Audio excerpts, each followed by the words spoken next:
1219 की एक ठंडी सुबह मध्य एशिया की हवाओं में सिर्फ रेत नहीं, बदले की आहट भी तैर रही थी।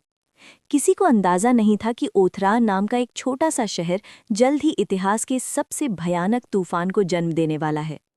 ये कहानी सिर्फ दो शासकों की नहीं थी, ये कहानी थी अहंकार, अपमान और अनदेखी चेतावनियों की। मंगोल सरदार चंगेज खान, जिसने स्टेपी की बिखरी जनजातियों को एक लोहे की मुट्ठी में बांध दिया था, अब व्यापार और कूटनीति के जरिए पश्चिम से संबंध बनाना चाहता था। उसने ख्वारज़्म साम्राज्य के शासक शाह अलाउद्दीन मोहम्मद के पास व्यापारिक कारवा भेजा। ऊंटों पर रेशम, चांदी और कीमती सामान लदा था।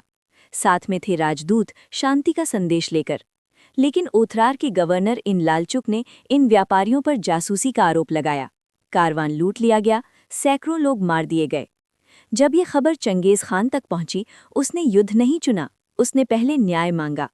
उसने शाह को संदेश भेजा, गवर्नर को सौंप दो, दोषियों को सजा दो और शांति बनी रहेगी। पर शाह अलाउद्दीन ने इसे कमजोरी समझा। उसने एक राजदूत की हत्या करवा दी और बाकी की दाढ़ी मुंडवाकर अपमानित कर लौटा दिया। स्टेपी के योद्धाओं के लिए ये सिर्फ अपमान नहीं था, ये युद्ध की घोषणा थी। उस क्षण इतिहास ने करवट ली। 1219 के अंत में मंगोल घोड़े ख्वारिज़्म की सीमाओं की ओर बढ़ने लगे। लेकिन ये कोई साधारण आक्रमण नहीं था। चंगेज खान ने अपनी सेना को कई हिस्सों में बांट दिया। तेज, संगठित और अनुशासित टुकड़ियां, हर एक का लक्ष्य अलग है। पहला निशाना बना ओथरार। महीनों की घेराबंदी के बाद शहर ढह गया। इन लालचुक को पकड़ लिया गया। कथाओं में आता है कि उसे पिघली हुई चांदी कान और आंखों में डालकर मारा गया, उसी लालच के लिए जिसने युद्ध की आग भड़काई थी। लेकिन बदला यहीं नहीं रुका। बुखारा, समरकंद, एक एक कर महान शहर मंगोलों के सामने झुकते गए। समरकंद, जो शाह की शक्ति का प्रतीक था, भीतर से ही टूट गया।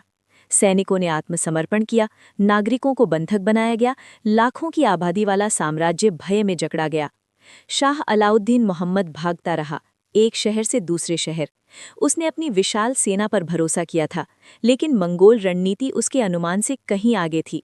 वे सीधे हमला नहीं करते थे, वे भ्रम पैदा करते थे, रास्ते काटते थे और अचानक प्रकट हो जाते थे। आखिरकार शाह कैस्पियन सागर के एक द्वीप पर शरण लेने को मजबूर हुआ।